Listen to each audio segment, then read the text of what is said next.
أعوذ بالله من الشيطان الرجيم بسم الله الرحمن الرحيم الحمد لله رب العالمين والصلاة والسلام عليك يا رسول الله وأهل بيته أما بعد فقد قال الله في شأن أهل بيته قل لا أسألكم عليه أجرا إلا المودة في القربى.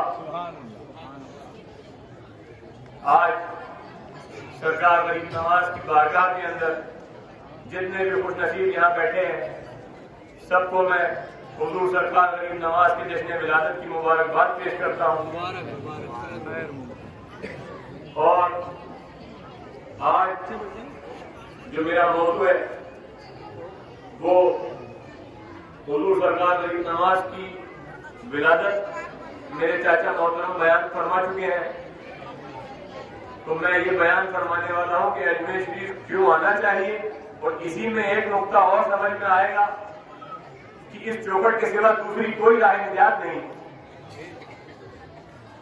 کیونکہ کچھ بد نصیب لوگ آج کل یہ کہنے لگے ہیں کہ اجمیر نہ جائیں مسلمان، تو کچھ قرآن کی آیتوں سے اور حدیثوں سے ہم لوگ ہمارے عقیدوں کو لبریز کرتے ہوئے یہ سمجھیں کہ ہم اجمیر کیوں آتے ہیں، اور اسی میں انشاءاللہ ہم سب کے عقیدوں میں یہ اتر جائے گا کہ اس چوکھٹ کے سوا دوسری کوئی راہ نجات نہیں ہے. رب العالمین نے قرآن کریم کے اندر سورہ کہف کے اندر اپنے ولیوں کے لیے جب ارشاد فرمایا کہ ان لوگوں کی صحبت کو مضبوطی سے تھام کے رکھو جو اپنے رب کا ذکر صبح و شام کر رہے ہیں اور اس کے انعامات کا لطف اٹھا رہے ہیں، اور تمہاری نگاہیں ان کو تکتے رہنی چاہیے، ان سے ہٹنی نہیں چاہیے. کیا اپنی نگاہوں کو اللہ کے ان برگزیدہ بندوں سے ہٹا کر تم دنیا کی چمک دمک کی طرف لگاتے ہو اور اس کی اطاعت نہ کرو جو اپنے نفس کی اطاعت کرتا ہے؟ جب رب العالمین قرآن کریم میں ہم سے ارشاد فرما رہا ہے کہ انہیں تکتے رہو، تو انہیں تکنے کے لیے ہی تو اجمیر آتے ہیں. میں اس آیت کریمہ کی تفسیر سمجھتا ہوں حضور نبی اکرم صلی اللہ علیہ وسلم کی حدیث مبارک کہ علی کو دیکھنا عبادت ہے، اور یہ شہزادہ رسول کی بارگاہ ہے، مولا کائنات کے شہزادے کی بارگاہ ہے. جب ہم اس بارگاہ میں حاضری دیتے ہیں تو عبادت ہوتی ہے. تو اگر انہیں تکتے رہنا ہے تو اجمیر آنا ہوگا، جب اس عبادت کو انجام دینا ہے تو اجمیر آنا ہوگا. اور ایک اور زاویے سے اس بات کو سمجھیں، اور اس کو سمجھنے کے لیے شہزاد رسول کا رسول سے رشتہ سمجھیں.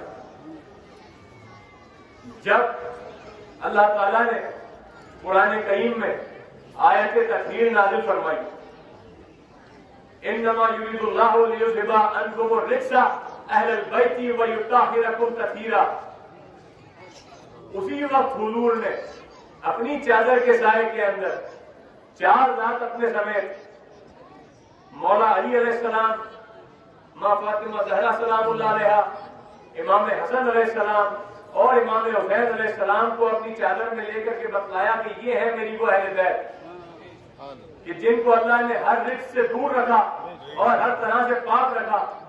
اس آیت کے نازل ہونے پر جب حضور نے چادر تطہیر میں پنجتن پاک کو لیا، یہاں سے یہ بات سمجھ میں آئی کہ یہ ہے پنجتن پاک.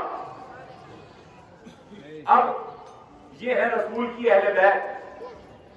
جب رسول کی اہل بیت یہ ہے تو اس کے جو باہر ہے وہ تو اہل بیت میں شامل نہیں ہو سکتے، لیکن جو حضور کا شجرہ امام حسن علیہ السلام اور امام حسین علیہ السلام سے چلا، جو ان کی اولاد میں سے ہے، وہ بھی اہل بیت. تو جب حضور غریب نواز کی بارگاہ میں ہم حاضر ہوتے ہیں، یہ وہ بارگاہ ہے کہ جن کا شجرہ والد کی طرف سے امام حسین علیہ السلام سے ملتا ہے اور والدہ کی طرف سے امام حسن علیہ السلام سے ملتا ہے. حضور کا جو نور اپنے دو شہزادوں میں امام حسن علیہ السلام اور امام حسین علیہ السلام میں منتقل ہوا، وہ اگر کہیں ایک جا ہوتا ہے تو وہ سرکار غریب نواز کی ذات میں ہوتا ہے. تو اب ہم سمجھ لیں کہ جو بھی آیتیں میں اہل بیت کی شان میں فرما رہا ہوں وہ سب سرکار غریب نواز کی شان میں ہے۔ اللہ نے قرآن میں ہمیں کہا اے ایمان والوں سچوں کے ساتھ ہو جاؤ۔ جب قرآن میں اللہ نے کہا اے ایمان والوں سچوں کے ساتھ ہو جاؤ تو اس وقت تمام اصحاب بھی موجود تھے۔ تو سمجھنے کی بات یہ ہے کہ اللہ تعالیٰ نے جو سچوں کے ساتھ ہونے کا حکم دیا ہے وہ ہم فیصلہ نہیں کریں گے کون ہے وہ سچے، اللہ ہی قرآن میں ہمیں بتلائے گا کہ کون وہ سچے لوگ ہیں کہ جن کا اللہ قرآن میں ذکر کرے، دشمن کھلے میدان میں ان کا اعتراف کرے اور اللہ اس واقعے کو قرآن میں درج کرے کہ یہ ہے وہ سچے لوگ۔ جب سورہ آل عمران کے اندر یہ پوری بات درج ہے کہ جب عیسائیوں سے حضور کا مناظرہ ہوا تو تمام عیسائیوں نے حضور کی دلیلوں کو جھٹلا دیا تو اللہ غضبناک ہوا۔ اللہ نے کہا ان سے کہو مباہلہ کریں۔ مباہلے میں کیا ہونا تھا کہ تم بھی آ جاؤ اور ہم بھی آ جاتے ہیں اور مل کے دعا کرتے ہیں کہ جھوٹوں پر اللہ کی لعنت ہو، لعنت اللہ علی الکاذبین۔ تو حضور نے جب ان کو مباہلے کے لیے بلایا تو پوری قوم عیسائیت جمع ہو گئی، جبکہ جب حضور نے یہ فرمایا ابنانا و ابناکم و نسانا و نساکم و انفسنا و انفسکم، تو اپنے ابنانا کے اندر، اپنے بیٹوں کے اندر رسول اللہ صلی اللہ علیہ وسلم اپنے دو شہزادوں کو لے کر کے آئے، امام حسن علیہ السلام اور امام حسین علیہ السلام۔ و نسانا کے اندر حضور اپنی شہزادی ماں فاطمہ زہرا سلام اللہ علیہا کو لے کر کے آئے، اور انفسنا کے اندر حضور اپنے نفس کے اندر مولا کائنات مولا علی علیہ السلام کو لے کر کے آئے۔ تو حضور کیوں نہیں پورے مسلمانوں کو لے کر کے آ گئے؟ کیونکہ وہاں پر جھوٹوں پر اللہ کی لعنت ہونی تھی، اور جب حضور دعا کریں گے کہ اللہ کا عذاب نازل ہو جھوٹے پر، تو جس نے کبھی بھی جھوٹ بولا وہ اس پر اللہ کا عذاب نازل ہوگا۔ اس لیے حضور کسی بھی ایسے شخص کو نہیں لے کے گئے کہ جس نے کبھی دور جاہلیت میں بھی جھوٹ بولا۔ تو سوائے پنجتن پاک کے، سوائے رسول کے خون کے رشتہ داروں کے، کوئی ایسی ذات نہیں تھی کہ جس نے کبھی بھی جھوٹ نہ بولا۔ تو جب اللہ کہہ رہا ہے ایمان والوں سچوں کے ساتھ ہو جاؤ تو اہل بیت کا دامن تھامو۔ جب اللہ تعالیٰ کہتا ہے کہ انہیں تکتے رہو، مولا کائنات کو اور ان کے شہزادے کے دامن پہ آ کر کے ان کو تکتے رہو۔ اور ایک اور زاویے سے اسی بات کو ہم سمجھیں گے انشاءاللہ، اس کے اندر ہمیں یہ سمجھ میں آ جائے گا کہ اس چوکھٹ کے سوا دوسری کوئی راہ نجات نہیں۔ جو آیت کریمہ میں نے میرے خطبے کا موضوع بنائی، قُلْ لَا أَسْأَلُكُمْ عَلَيْهِ أَجْرًا إِلَّا الْمَوَدَّةَ فِي الْقُرْبَى، اللہ تعالیٰ اپنے حبیب سے ارشاد فرماتا ہے کہ اے میرے حبیب تمام مسلمانوں کو یہ بتلا دو کہ میں تم سے کوئی اجر نہیں چاہتا سوائے اس کے کہ میرے قرابت داروں کی محبت میں رہو۔ اب جب ہم یہ بات جانتے ہیں کہ ہندوستان کے اندر، اس بر صغیر کے اندر، اس بارگاہ سے بڑھ کر رسول کا کوئی قرابت دار ہمارے پاس نہیں ہے، اللہ تعالیٰ فرما رہا ہے اے میرے حبیب مسلمانوں کو یہ بتلاؤ کہ میں تم سے کوئی اجر نہیں چاہتا سوائے اس کے کہ میرے قرابت داروں کی محبت میں رہو۔ رسول کس چیز کا اجر چاہتے ہیں؟ رسول کس چیز کا اجر چاہتے ہیں؟ یہ بہت غور کرنے کی بات ہے کہ رسول کس چیز کا اجر چاہتے ہیں۔ رسول چاہتے ہیں اپنی رسالت کا اجر، رسول چاہتے ہیں جو تمہیں دین سکھایا اس کا اجر، جو تمہیں ایمان دیا اس کا اجر، جو تمہیں روزے نماز حج زکات سکھائی اس کا اجر، جو تمہیں توحید سکھائی اس کا اجر، جو تمہاری شفاعت کریں گے اس کا اجر۔ تو جس نے اجر رسالت ادا نہیں کیا، اس کو ایک اور مثال سے سمجھ لیں پہلے کہ مثال کے طور پر ابھی یہاں پر کسی نے سرکار غریب نواز کی بارگاہ میں آ کے 1000 آدمی کو کھانا کھلایا، اللہ اس کو اجر دے گا بے شک، لیکن اگر جس سے اس نے کھانا پکوایا اس کو اگر اس نے اجرت ادا نہیں کری تو کیا اس کو اس کے اس کھانا کھلانے کا اجر ملے گا؟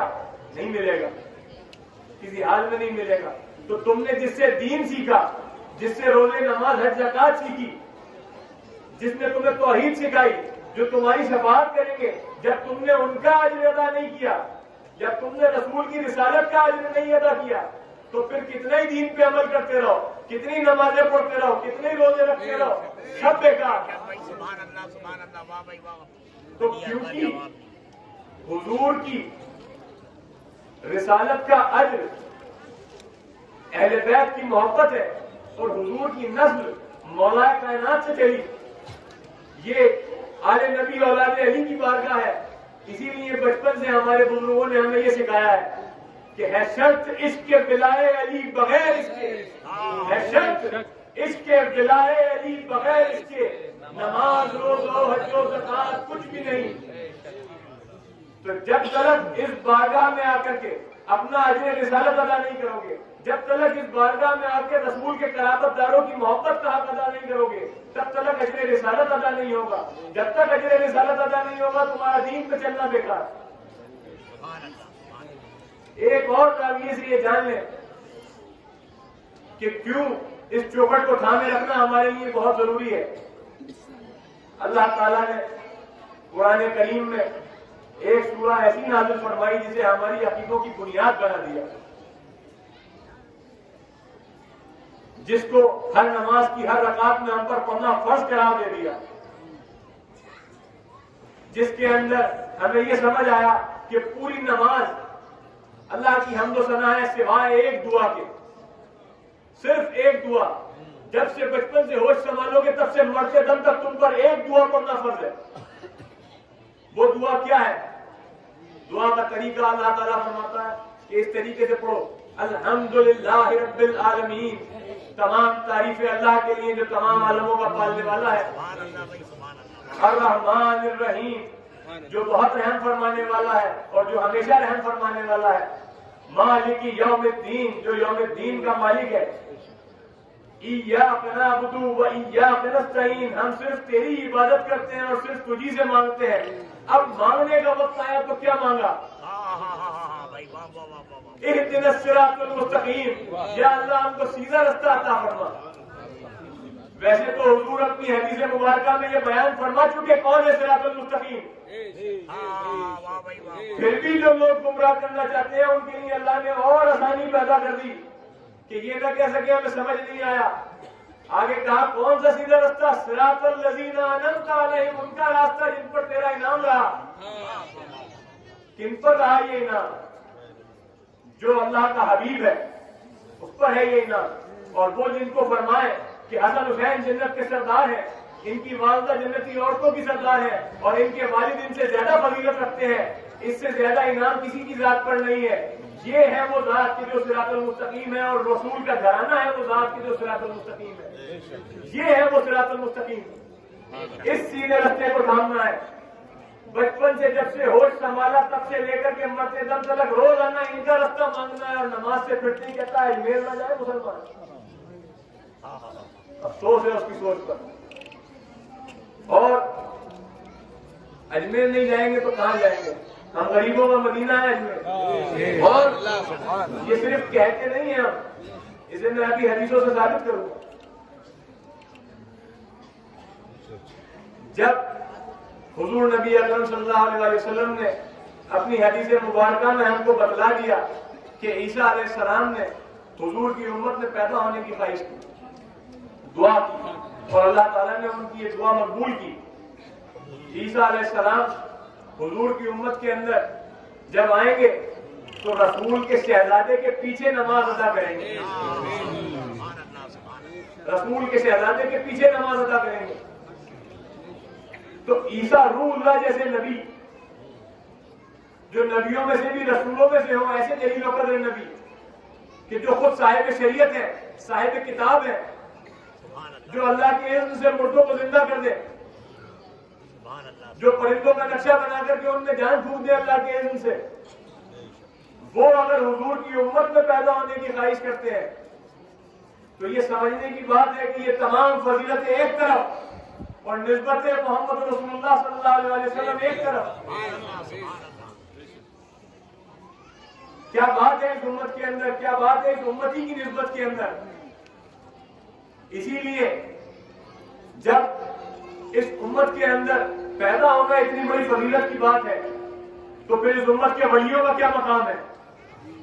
اور جب اس امت میں امتیوں کا یہ مقام ہے اور ولیوں کا یہ مقام ہے، جس کی نسبت سے سب کا یہ مقام ہو رہا ہے، جو خود اس رسول کا شہزادہ ہے، شہزادہ رسول کا کیا مقام ہے؟ کیا بڑی بات ہے کہ انبیاءوں کو قائل ہو ان کے مقام کی۔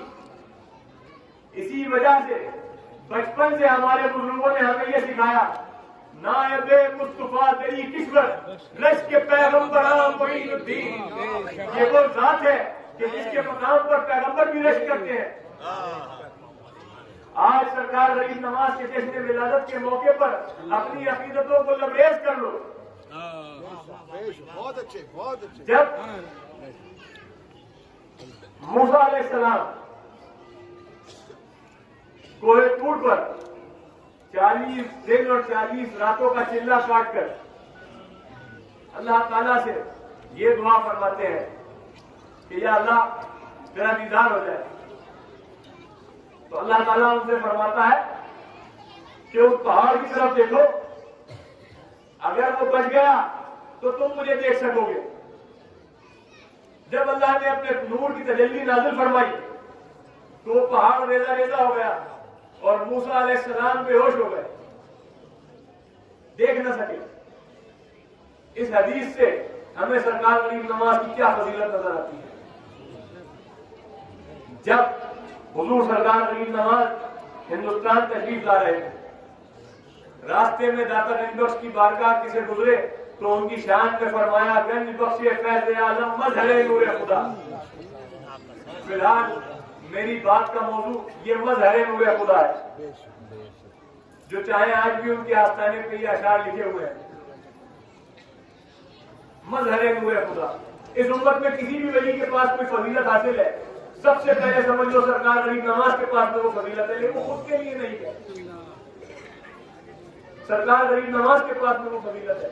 یہ ذات وہ ہے جو مظہر نور خدا ہے۔ بے شک بے شک اس امت میں ایسے ولی موجود ہیں جو مظہر نور خدا ہے۔ بے شک بے شک۔ مظہر کہتے ہیں جس سے کوئی چیز ظاہر ہو اس کو، اور مظہر نور خدا اس کو کہتے ہیں کہ جس کی ذات سے خدا کا نور ظاہر ہو۔ تو اب ہمارے سمجھ میں آیا کہ موسیٰ علیہ السلام جو کوہ طور پر دیکھ نہ سکے، وہ نور جس کی ذات میں موجود ہو اس کا کیا مقام ہے۔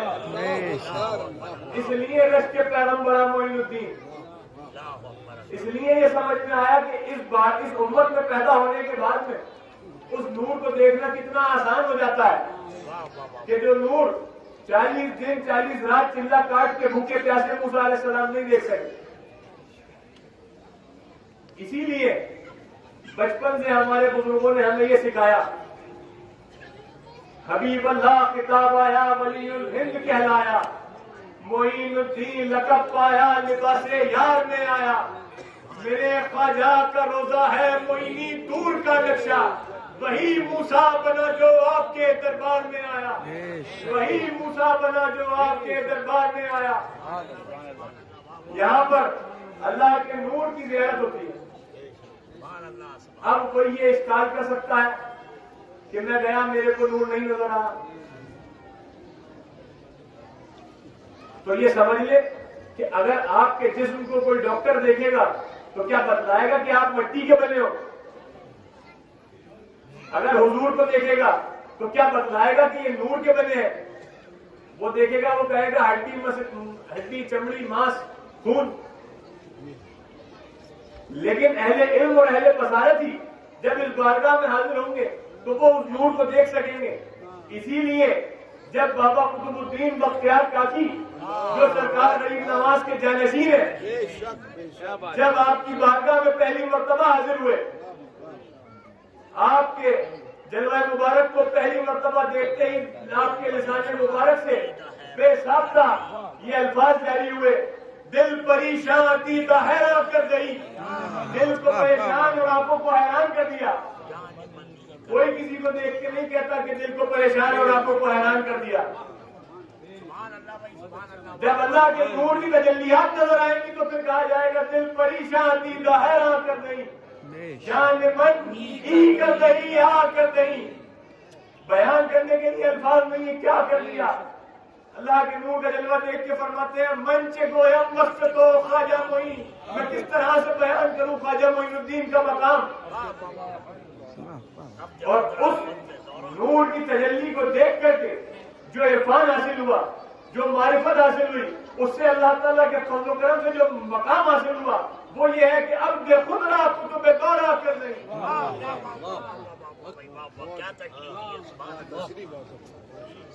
حضور سرکار غریب نواز کی بارگاہ میں جب بابا قطب الدین بختیار کاکی کی ذات ان کا مقام بیان نہیں کر سکتی تو مجھ ناقص کی کیا اوقات ہے. بس سرکار غریب نواز کی غلامی میں حضور غریب نواز ہمارے اس ذکر کو قبول فرمائے. آمین آمین آمین. اور آخری یہ بات کہہ کر کے میں اپنی گفتگو کا اختتام کروں گا کہ جو میں نے کہا تھا کہ جب ہم اجمیر کو مدینہ سمجھتے ہیں، جب ہم عاشق رسول عید میلاد النبی کے مہینے میں جب عید میلاد النبی کا مہینہ آتا ہے تمام عاشقان رسول کا دل تڑپتا ہے کہ حضور کے روزے کی زیارت ہو جائے.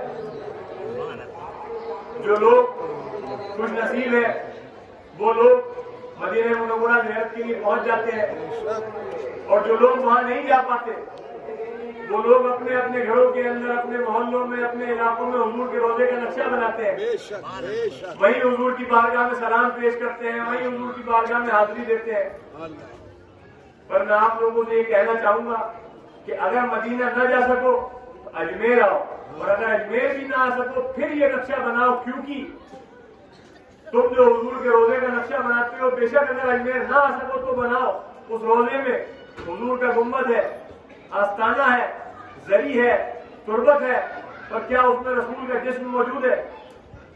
بہت اچھا، بہت ماڈل. پر جب تم اجمیر آؤ گے تو حضور کے روزے کا ایسا نقشہ نظر آئے گا کہ جس میں حضور کا گنبد بھی ہے، آستانہ بھی ہے، زری بھی ہے، تربت بھی ہے، اور اس تربت میں رسول کا خون موجود ہے.